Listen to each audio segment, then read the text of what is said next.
Hi student, कैसे हैं आप लोग। मैं आपका मैथ एंड साइंस टीचर के पाठक सर।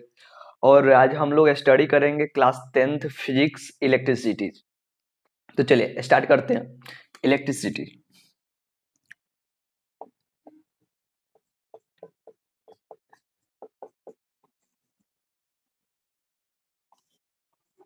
इलेक्ट्रिसिटी को बहुत अच्छे से समझने के लिए कुछ पॉइंट से उसको पहले समझना पड़ेगा, उसके बाद हम इलेक्ट्रिसिटी पे चलेंगे। देखिए क्या हुआ कि बहुत साल पहले जब ग्रेविटी की डिस्कवरी हो चुकी थी, उस समय क्या हुआ कि न्यूटन ने जब इसके बारे में बताया और बोला कि जब दो सबस्टांस होते हैं और ये दोनों सबस्टांस के पास अपना मास होता है। देखिए दो सबस्टांस होता है और इसका भी कुछ ना कुछ मास होगा और इसका भी कुछ ना कुछ मास होगा। देखिए बहुत सारे लोग इसको रीड करते हैं MASS मास, लेकिन ये मास नहीं होता है, ये मैस होता है। करेक्ट प्रोनाउंसिएशन मैस होता है। अब देखिए दो सबस्टांस है तो ये भी एक सबस्टांस है, ये भी एक सबस्टांस है। ये एक दूसरे को क्या करेंगे, अट्रैक्ट करेंगे। इनके बीच एक फोर्स लगेगा, उस फोर्स का नाम है फोर्स ऑफ अट्रैक्शन।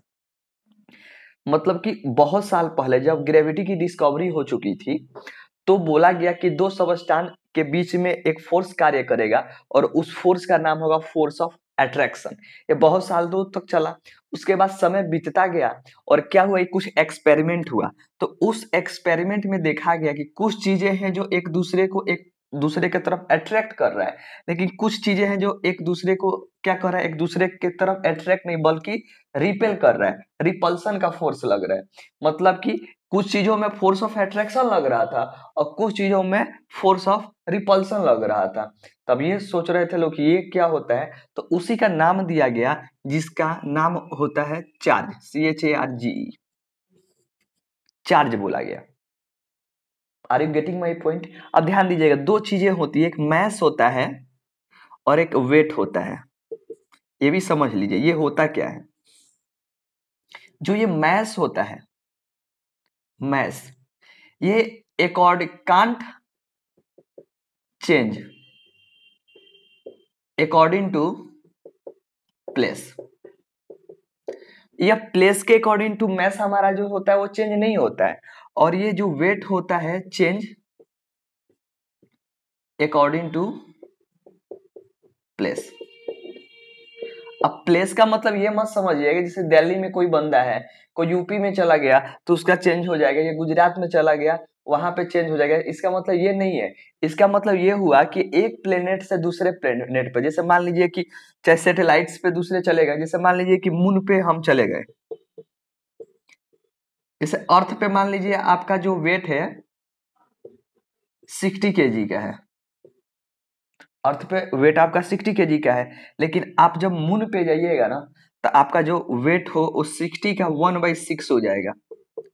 मतलब कि 10 kg के हो जाइएगा आप। देखिए समझिएगा, ये जो मैस होता है वो प्लेस के अकॉर्डिंग टू चेंज नहीं होता है। और इसका मतलब होता है कि विदाउट ग्रेविटी, उसे हम क्या बोलते हैं, मैस होते हैं। और ये क्या होता है, वेट होता है कि मैस और प्लस ग्रेविटी। जैसे हम अपना वजन को तौलते हैं ना, वजन को मापते हैं ना, तो जैसे मान लीजिए कि हमारा 60 kg का है, ये 90 kg का है, तो ये जो होता है ये हमारा वेट होता है, बल्कि मैस नहीं होता है, ये हमारा वेट होता है।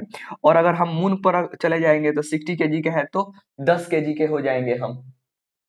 तो ये सारी चीजें हैं। जैसे अगर मान लीजिए कोई लड़का या कोई लड़की ज्यादा मोटी है, जैसे मान लीजिए कोई लड़की है 120 kg की है, वो बहुत ज्यादा मोटी, 120 kg का मतलब इतना मोटी। अब उसे फील हो रहा है कि हम ज्यादा मोटे, तो डरे बिल्कुल ही ना, क्योंकि वो अर्थ के लिए 120 kg की है, लेकिन वो यदि मून पे चली जाएगी ना तो मात्र 20 kg की हो जाएगी। या लड़का भी हो सकता है। तो जो भी लड़के लड़की ज्यादा मोटे अपने आप को फील कर रहा है कि हम ज्यादा मोटे हैं, तो फील ना करे, वो समझे कि हम क्या हो, मून पे हैं। 120 kg के हैं तो मात्र 20 kg के होंगे, और अगर 90 kg के होंगे तो 1/6 कर दीजिए और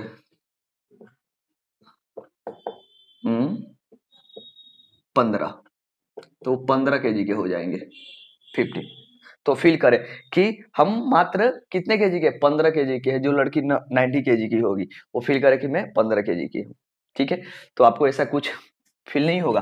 अब देखिए, अब चलते चीजों को समझते हैं और आगे, और इस चीज से हम जो स्टडी अभी किए उससे दो चीजें निष्कर्ष हुई, मैस और वेट। और ध्यान दीजिएगा कि जो सबसे ज्यादा इंपॉर्टेंट है वो हम समझे यहां पर।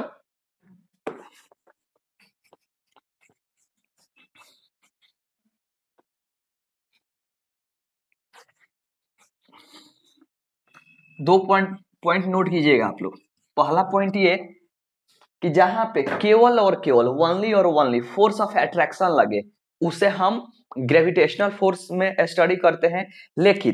लेकिन जहां पर फोर्स ऑफ अट्रैक्शन और फोर्स ऑफ रिपल्सन दोनों कार्य करें उसकी स्टडी हम इलेक्ट्रिसिटी इट मींस चार्ज में करते हैं, उसकी बातें चार्ज कहलाती है।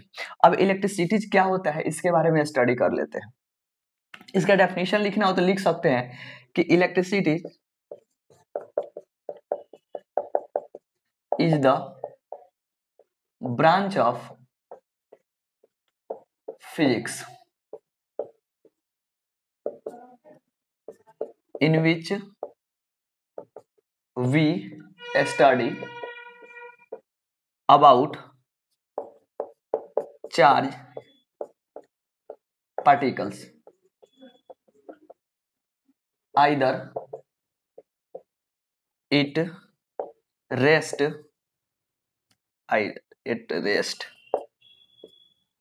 or in motion। देखिए, इलेक्ट्रिसिटी क्या है, यह भौतिक विज्ञान मतलब फिजिक्स का एक क्या है, ब्रांच है जिसमें हम स्टडी करते हैं चार्ज पार्टिकल्स के बारे में। किसके बारे में? चार्ज पार्टिकल्स के बारे में, या तो वो क्या हो, रेस्ट में हो या वो तो मोशन में हो, MOTION। अब ध्यान दीजिएगा, जो ये इलेक्ट्रिसिटी है ना, इसको स्टडी करने के लिए दो भागों में डिवाइड किया गया। एक स्टैटिक इलेक्ट्रिसिटी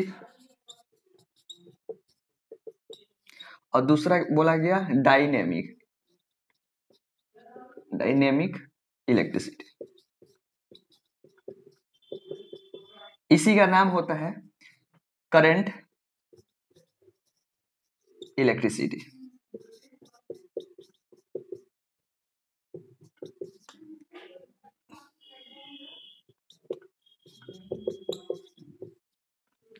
अब देखिए, इसमें क्या होता है कि जो चार्ज होते हैं ना इन रेस्ट, और इसमें क्या होता है, चार्ज जो होता है वो क्या होता है, मोशन में होता है। इसमें चार्ज जो होगा वो मोशन में होगा, इसमें चार्ज क्या होगा, रेस्ट में होगा। और इसके बारे में जो स्टडी है हमें 12th क्लास में आप लोगों को करना है, अच्छे से फिजिक्स पढ़िएगा तो। और 10th क्लास का जो सिलेबस आपका है ये है। और ये एक बात कि 2020 टू 21 का जो आपका सिलेबस है उसके अकॉर्डिंग टू मैं आपको इलेक्ट्रिसिटी पढ़ाऊंगा। अब ध्यान दीजिएगा, ये चार्ज इन रेस्ट होगा, चार्ज इन मोशन होगा। इतना समझ में आ गया? चलिए अब हम करंट इलेक्ट्रिसिटी के बारे में पढ़ते हैं अच्छे से।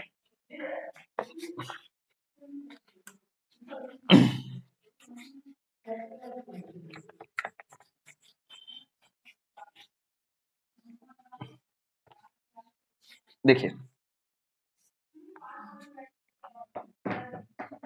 एक पॉइंट आता है इसके बाद चार्ज। ये चार्ज क्या होता है?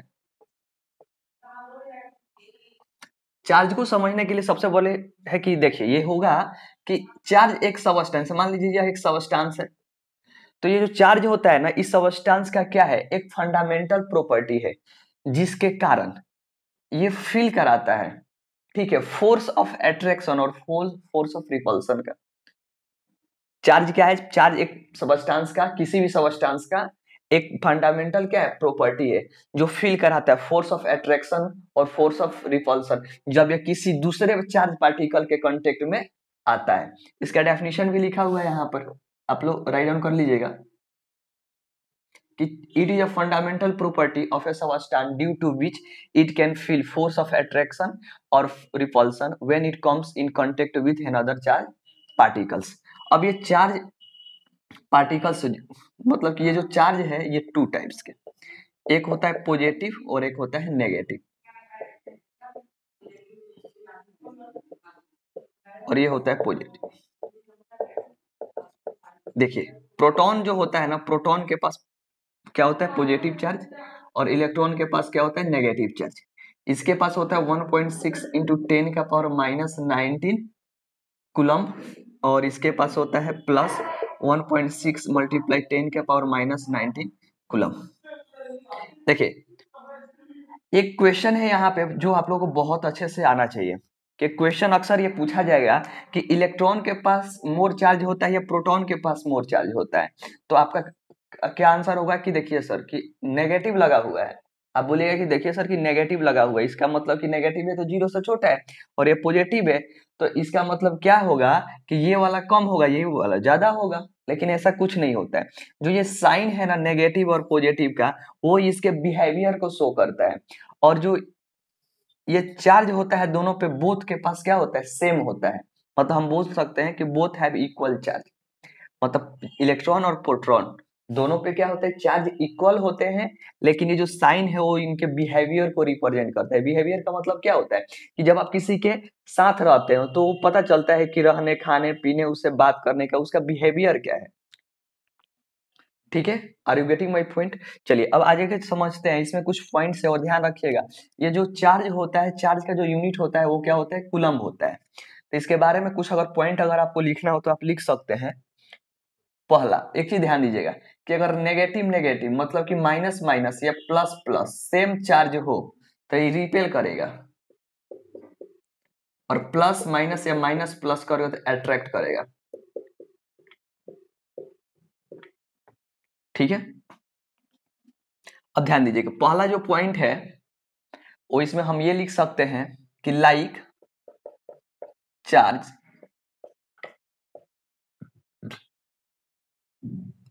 Repel each other।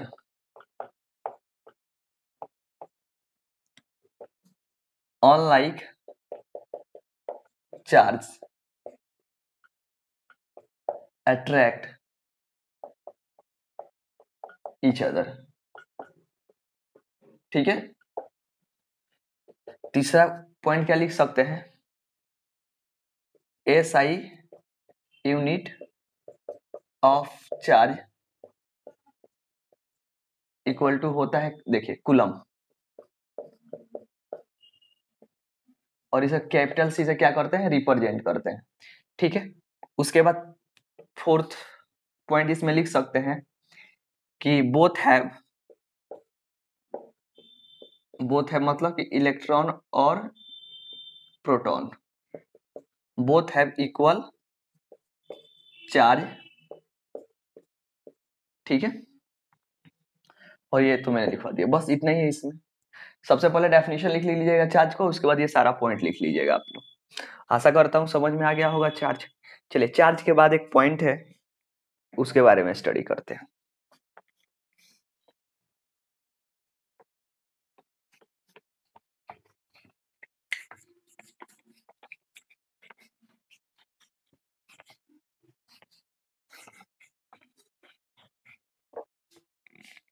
देखिए इलेक्ट्रिक सर्किट क्या होता है, ये ध्यान में रखना है कि कह रहा है कि ये continuous and close path of an electric current is called an electric circuit. देखिए ये पूरे जैसे मान लीजिए एक ऐसा पूरा फिगर हो जहां पे स्विच लगा हो, उसके बाद बैटरी लगा हो, यहाँ बल्ब लगा हो, रेसिस्टर लगा हो, ये सारी चीज लगी हो और वो क्या हो, क्लोज फिगर हो, तो उसे हम क्या बोलेंगे, इलेक्ट्रिक सर्किट पढ़ेंगे। ठीक है, इसका स्टडी इसके बारे में मैं आपको जब रेसिस्टेंस पढ़ाऊंगा फिर अच्छे से और बताऊंगा। अभी मात्र आप क्या कीजिए कि डेफिनेशन याद कर लीजिए कि क्या होगा कि इलेक्ट्रिक करंट को जो फ्लो कराया जाएगा, पास कराया जाएगा कहाँ से, एक कंटिन्यूअस और क्लोज पाथ से। वो क्या होगा, लगातार होना चाहिए, जो इलेक्ट्रिक करंट हो लगातार होना चाहिए, और जो पाथ होना चाहिए वो क्या होना चाहिए, क्लोज होना चाहिए। तो उससे को क्या कहते हैं, इलेक्ट्रिक सर्किट बोलते हैं। चलिए आगे बढ़ते हैं, इसमें अभी इतना ही रख लीजिए याद आप, और कुछ ज्यादा नहीं है। देखिए अब क्वेश्चंस क्या है कि ये वाला जो क्वेश्चन है बहुत ज्यादा इंपॉर्टेंट है, आप लोग एनसीईआरटी में भी दिया हुआ है ये क्वेश्चन। ये बोल रहा है कि जब एक कूलम जब चार्ज एक कंडक्टर में आप क्या कीजिएगा, फ्लो कराइएगा, तो बताइए कि कितना नंबर ऑफ इलेक्ट्रॉन्स होंगे। तो इसी के बारे में हमें पता करना है। तो हम चलिए देखिए, वी नो डैट हमें पता है, हमें क्या पता है कि सबसे बड़ी बात है कि हमें पता है कि इलेक्ट्रॉन जो होता है कि वन इलेक्ट्रॉन के पास कितना चार्ज होता है, 1.6 इंटू 10⁻⁻19 कूलम। अब बहुत सारे लोग ये समझ रहे होंगे कि सर यहाँ पे माइनस क्यों नहीं लगाए। तो मैंने आपको पहले ही बताया था कि नेगेटिव और पॉजिटिव जो साइन होता है वो उनके बिहेवियर को रिप्रेजेंट करता है। जैसे बहुत सारे लोगों की आदतें होती हैं कि वो ज्यादा बोलते हैं, बहुत सारे लोगों की आदतें होती है कि वो कम बोलते हैं, यही सारी चीजें तो वो उनके बिहेवियर को रिप्रेजेंट करता है। अब देखिए ये हो गया। अब वन इलेक्ट्रॉन को हम इसको ऐसे लिख सकते हैं 1.6 इंटू 10⁻⁻90 मल्टीप्लाई 1 मल्टीप्लाई सी। किसी के नंबर में 1 से मल्टीप्लाई कीजिए, वो चेंज नहीं होगा तो 1 लिख सकते हैं। अब देखिए 1 इलेक्ट्रॉन का मतलब क्या होता है, नंबर ऑफ इलेक्ट्रॉन है तो 1 है तो 1। अब देखिए ये यहाँ से ये वाला जो पॉइंट है वो क्या है, मल्टीप्लाई में है इसके, तो इधर आएगा मतलब कि दूसरे साइड आएगा तो क्या हो जाएगा, डिवाइड में हो जाएगा। तो 1.6 ये देखिए इंटू 10⁻⁻19 1 मल्टीप्लाई सी मतलब कि 1 कूलम। इसको हम लिख सकते हैं 1 कूलम लिखिए, ठीक है। अब ध्यान दीजिए ये जो है 1 कूलम लिखिए। अब ध्यान दीजिए 1 कूलम यहाँ लिख दिए हम। अब जब हम यहाँ पर 1 कूलम लिए तो एक चीज ध्यान दीजिएगा कि 1 बाई ये इतना है। अब देखिए 10⁻⁻19 है तो ये ऊपर चला जाएगा तो नेगेटिव क्या होगा, ऊपर जाएगा तो पॉजिटिव हो जाएगा। अब देखिए ये 10 डेसिमल हटाए 1 0 आ गया।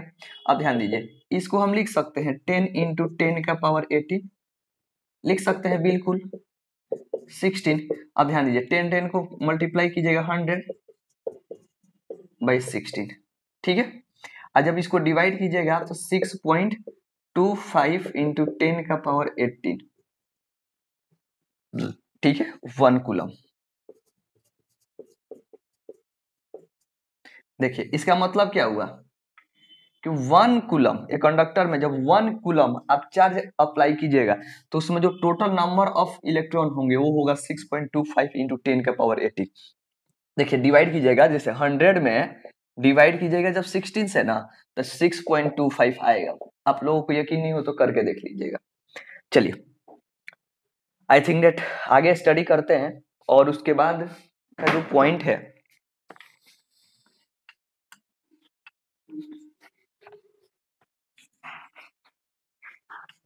Electric current.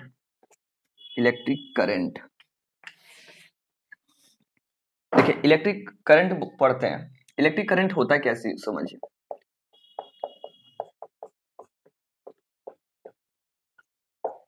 देखिए इलेक्ट्रिक करंट को I से रिप्रेजेंट करते हैं और I इक्वल टू होता है Q/T।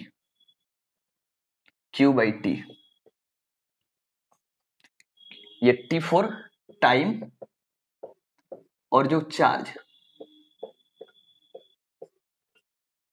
देखिए जितना समय एक कंडक्टर में जितना चार्ज अप्लाई कीजिएगा और उस चार्ज को अप्लाई करने में जितना टाइम लगेगा उसको जब डिवाइड कीजिएगा तो हमारा जो आएगा उसे ही हम इलेक्ट्रिक करंट बोलते हैं।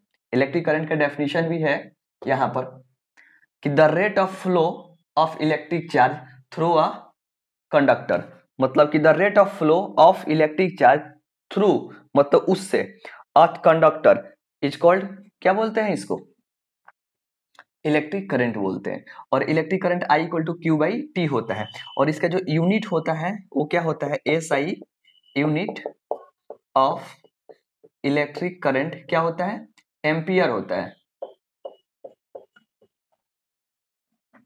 इलेक्ट्रिक करंट का जो SI यूनिट होता है एम्पियर होता है। अब क्वेश्चन आ जाता है कि 1 एम्पियर किसे बोलते हैं।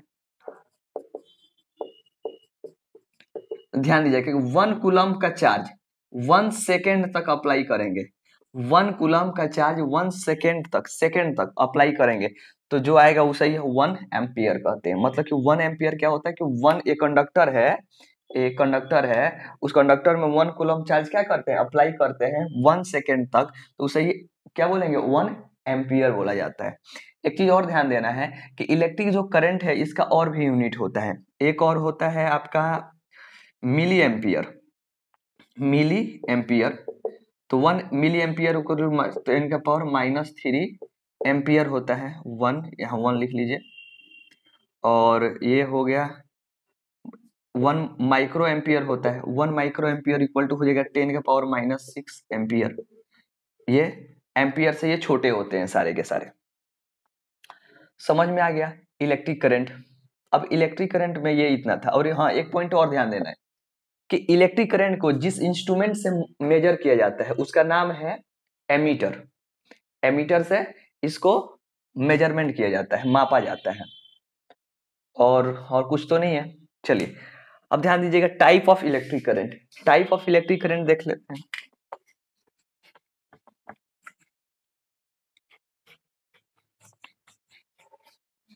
ये 2 टाइप के होते हैं electric current. Electric current 2 types के होते हैं, एक एसी और एक डीसी। डीसी का मतलब होता है डायरेक्ट करंट और एसी का मतलब होता है अल्टरनेट करंट। इसका जो होता है ए से डायरेक्ट ऐसे सीधा जाएगा, और ये ऐसा नहीं, ये ऐसे ऐसे करके जाता है। तो ध्यान दीजिएगा कि ये डायरेक्ट करंट होता क्या है कि डायरेक्ट करंट में जो इसका डायरेक्शन होता है ना और मैग्नीट्यूड, क्या क्या डायरेक्शन और मैग्नीट्यूड टाइम के अकॉर्डिंग टू चेंज नहीं होता है, टाइम के अकॉर्डिंग टू चेंज नहीं होगा। और ये इसका डायरेक्शन और मैग्नीट्यूड टाइम के अकॉर्डिंग टू क्या होगा, चेंज हो जाएगा। टाइम के अकॉर्डिंग टू क्या होगा, चेंज हो जाएगा। कौन सा चेंज होगा, ये डायरेक्शन और मैग्नीट्यूड। बट इसका डायरेक्शन और मैग्नीट्यूड क्या होगा, चेंज नहीं होगा। किसके अकॉर्डिंग टू, टाइम के according to. Are you getting my point. अब कुछ तो है नहीं इसमें। हाँ, एक चीज और समझिएगा कि जैसे घर में जो बैटरी का जो करंट होता है वो क्या होता है, डायरेक्ट करंट होता है। बैटरी जो सप्लाई करती है वो डायरेक्ट करंट करती है। और जो घरों में यूज होता है जैसे बल्ब, ये सारे जो चीजें देख रहे हैं आप लोग, वो क्या है, वो एसी करंट है, अल्टरनेट करंट। तब होता क्या है कि घर में एक इंस्ट्रूमेंट यूज किया जाता है बहुत सारे लोग के, जिसका नाम होता है इन्वर्टर। अब क्या होता है कि बैटरी लगा रहता है और वो इन्वर्टर लगा रहता है, फिर पंखा हमारा हो गया, हमारा लाइट हो गया, ये सब चलता है। तो कैसे होता है कि जो बैटरी तो सप्लाई डीसी करंट कर रही है और जो बल्ब है हमारा एसी पर क्या होगा, बल्ब जो लाइट प्रकाश देगा वो एसी पर देगा, तो इन्वर्टर लगाया जाएगा। तब ये डीसी जो करंट है बैटरी के द्वारा वो एसी में चेंज होगा, किसके द्वारा, इन्वर्टर के द्वारा। फिर वो एसी में चेंज होगा, फिर पंखा, बल्ब, टीवी चल पाएगा। उसी तरह क्या होता है, एसी करंट होता है अल्टरनेट करंट। अल्टरनेट करंट क्या करेगा कि इसमें एक डायनेमो लगाया जाएगा, जब जरूरत अगर पड़ा तो डायनेमो लगाया जाएगा। और ये जो एसी करंट है वो किस में चेंज कर देगा, डीसी करंट में। ओके, ये इतना हुआ। इसके बाद का जो टॉपिक है हम नेक्स्ट लेक्चर में पढ़ेंगे। तब तक के लिए थैंक यू सो मच।